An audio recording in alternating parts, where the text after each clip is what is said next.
الحمد للہ وحدہ لا شریک لہ بسم اللہ والصلاة والسلام علی من لا نبی بعد۔ حضرت ابراہیم علیہ السلام کے خلاف انتقامی کارروائی۔ جب حضرت ابراہیم علیہ السلام کی قوم آپ علیہ السلام کے پیش کردہ عقلی دلائل پر لاجواب ہو گئی تو جیسا کہ باطل پرستوں کا طریقہ کار ہوتا ہے کہ جب وہ دلائل کے سامنے بے بس ہو جاتے ہیں تو طاقت کے استعمال پر اتر آتے ہیں، اس طرح قوم ابراہیم نے بھی کیا۔ انہوں نے آپس میں یہ طے کر لیا کہ اب ابراہیم علیہ السلام کو خاموش کرنے کی ایک ہی صورت ہے کہ ہم انہیں بھڑکتی ہوئی آگ میں ڈال کر جلا دیں تاکہ دنیا کے لوگ ان کی بے بسی کا اپنے آنکھوں سے نظارہ کر لیں، اور ہر شخص کو معلوم ہو جائے کہ جو بھی ہمارے معبودوں کی توہین کرے گا ہم اسے اسی طرح دردناک سزائیں دیں گے۔ اللہ تعالیٰ سورہ الصافات کے آیات 97 میں فرماتے ہیں، جس کا مفہوم ہے وہ آپس میں کہنے لگے ابراہیم علیہ السلام کے لیے ایک الاؤ آگ کا ڈھیر بناؤ، پھر اسے اسی دکھتی ہوئی آگ میں ڈال دو۔ اللہ تعالیٰ سورہ العنکبوت کے آیات 24 میں فرماتے ہیں، جس کا مفہوم ہے بس ان ابراہیم علیہ السلام کی قوم کا جواب یہی تھا کہ اسے ابراہیم علیہ السلام کو قتل کر دو یا اسے جلا دو۔ اللہ تعالیٰ سورہ الانبیاء کے آیات 68 میں فرماتے ہیں، جس کا مفہوم ہے آخر کار لاجواب ہو کر انہوں نے کہا اگر تمہیں کچھ کرنا ہی ہے تو ابراہیم کو جلا ڈالو اور اپنے معبودوں کی مدد کرو۔ آخر کار قوم حضرت ابراہیم علیہ السلام کو نظر آتش کرنے کے لیے ایک عرصے تک ایندھن جمع کرتی رہی۔ جب ایندھن جمع ہو گیا تو اسے آگ لگا دی، اور جب آگ سے بڑے بڑے شعلے بلند ہونے لگے تو حضرت ابراہیم علیہ السلام کو منجنیق، جسے بڑے بڑے پتھر پھینکے جاتے تھے، کے ذریعے دور سے آگ میں پھینک دیا۔ حضرت ابراہیم علیہ السلام کے لیے آگ گلے گلزار بن گئی۔ حضرت ابراہیم علیہ السلام کی قوم نے آپ علیہ السلام سے بتوں کی توہین کرنے پر انتقام لینے کے لیے آپ علیہ السلام کو جیسے ہی آگ میں ڈالا تو اللہ سبحانہ و تعالی نے آگ کو فوراً حکم دیا کہ اے آگ ابراہیم علیہ السلام کے لیے سکون اور سلامتی والی بن جا۔ آگ اللہ تعالیٰ کے حکم کی تعمیل کرتے ہوئے فوراً ابراہیم علیہ السلام کے لیے سکون اور سلامتی والی بن گئی۔ اس طرح اللہ تعالیٰ نے حضرت ابراہیم علیہ السلام کی حفاظت فرمائی اور آپ علیہ السلام کے خلاف قوم کی تیار کردہ سازش کو ناکام بنا دیا۔ اللہ تعالیٰ سورہ الانبیاء کے آیات 21 میں فرماتے ہیں، جس کا مفہوم ہے ہم نے فرمایا اے آگ تو ٹھنڈی پڑ جا اور ابراہیم علیہ السلام کے لیے سلامتی والی بن جا، اور انہوں نے ابراہیم علیہ السلام کا برا چاہا لیکن ہم نے انہیں بری طرح ناکام بنا دیا۔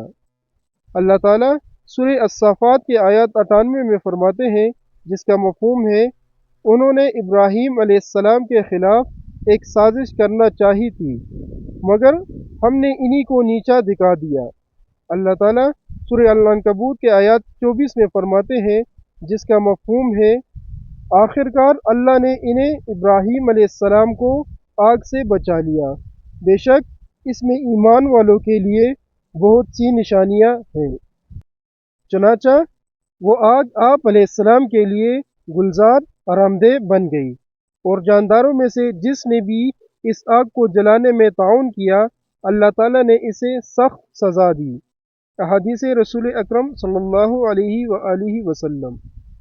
جب ابراہیم علیہ السلام آگ میں ڈالے گئے تو گرگٹ کے علاوہ باقی تمام جانداروں نے آگ بجھانے کی کوشش کی، لیکن گرگٹ نے آگ کو بھڑکانے کے لیے پھونکیں ماری، اس لیے آپ علیہ السلام نے اسے مارنے کا حکم دیا۔ گرگٹ کو جہاں بھی دیکھو مار دو، کیونکہ اس نے ابراہیم علیہ السلام کو جلانے کے لیے بھڑکائی آگ کو تیز کرنے کے لیے پھونکیں ماری تھی۔ جو ایک ضرب کے ساتھ گرگٹ کو مار ڈالے گا اس کے لیے 100 نیکیاں لکھ دی جاتی ہے، جو دوسری چوٹ میں اس کے لیے اس سے کم، جو تیسری چوٹ میں اس کے لیے اس سے بھی کم نیکیاں لکھ دی جاتی ہے۔ حضرت ابراہیم علیہ السلام نے آگ میں ڈالے جانے سے پہلے یہ کلمات پڑھے تھے: حسبنا اللہ و نعم الوکیل۔ ترجمہ: ہمارا اللہ ہی ہمارے لیے کافی ہے اور وہی بہترین کارساز ہے۔ غزوہ احد اور غزوہ خندق کے موقع پر آپ صلی اللہ علیہ وآلہ وسلم کو جب دشمنوں نے دھمکی دی کہ تمام لوگ آپ صلی اللہ علیہ وآلہ وسلم کے خلاف جمع ہو چکے ہیں، تو آپ صلی اللہ علیہ وآلہ وسلم نے بھی یہی کلمات پڑھے تھے اور صحابہ کرام رضی اللہ عنہم کو بھی یہی پڑھنے کی تلقین کی۔ وضاحت: جب انسان کسی بھی مشکل میں پھنس جائے تو مندرجہ بالا کلمات پڑھے، اللہ تعالیٰ کے فضل و کرم سے اسے مصیبت سے چھٹکارا مل جائے گا۔ حضرت ابراہیم علیہ السلام کا نمرود بادشاہ سے مکالمہ۔ حضرت ابراہیم علیہ السلام کو اللہ تعالیٰ نے قوم کی سازش سے بچا لیا، تو نمرود بادشاہ کو اس بارے میں بڑی تشویش ہوئی۔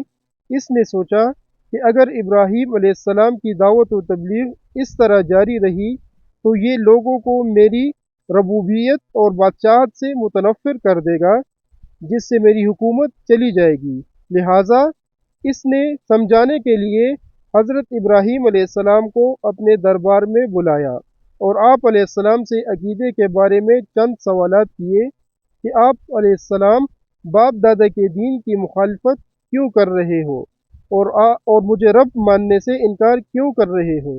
اگر میرے علاوہ آپ علیہ السلام کا کوئی رب ہے تو اس کی پہچان کراؤ۔ آپ علیہ السلام نے نمرود کو اللہ رب العزت کی پہچان کروائی۔ اللہ تعالیٰ سورہ البقرہ کے آیات 258 میں فرماتے ہیں، جس کا مفہوم ہے: کیا آپ نے اس شخص نمرود کے معاملے پر غور نہیں کیا جس نے ابراہیم علیہ السلام سے اس کے رب کے بارے میں جھگڑا کیا، جبکہ اللہ نے اسے حکومت دے رکھی تھی؟ جب ابراہیم علیہ السلام نے کہا کہ میرا رب تو وہ ہے جو زندگی اور موت دیتا ہے، تو اس نے کہا میں بھی زندہ کرتا ہوں اور مرتا ہوں۔ ابراہیم علیہ السلام نے کہا کہ اللہ سورج کو مشرق سے نکالتا ہے، تو اسے مغرب سے نکال کر دکھا۔ یہ بات سن کر وہ کافر لاجواب ہو گیا اور اللہ ظالموں کو ہدایت نہیں دیتا۔ قتادہ، سدی اور محمد بن اسحاق رحمۃ اللہ علیہ کا قول ہے کہ نمرود کے سامنے دو ایسے آدمیوں کو پیش کیا گیا جن کے لیے سزائے موت کا فیصلہ ہو چکا تھا۔ نمرود نے ان میں سے ایک کو قتل کرنے کا حکم دیا اور دوسرے کو معاف کر دیا۔ اس نے اس طرح یہ دھوکہ دینے کی کوشش کی کہ اس نے ایک کو موت دے دی اور دوسرے کو زندگی۔ نمرود کا یہ عمل حضرت ابراہیم علیہ السلام کی دلیل کا جواب نہیں بلکہ ایک فضول عمل تھا۔ حضرت ابراہیم علیہ السلام نے یہ محسوس کیا کہ اس طرح یہ عوام کی آنکھوں میں دھول جھونک رہا ہے، تو آپ علیہ السلام نے ایک اور دلیل پیش کر دی کہ میرا رب سورج کو مشرق سے نکالتا ہے، اور اگر تو اپنے آپ کو رب کہتا ہے تو اس سورج کو مغرب سے نکال کر دکھا۔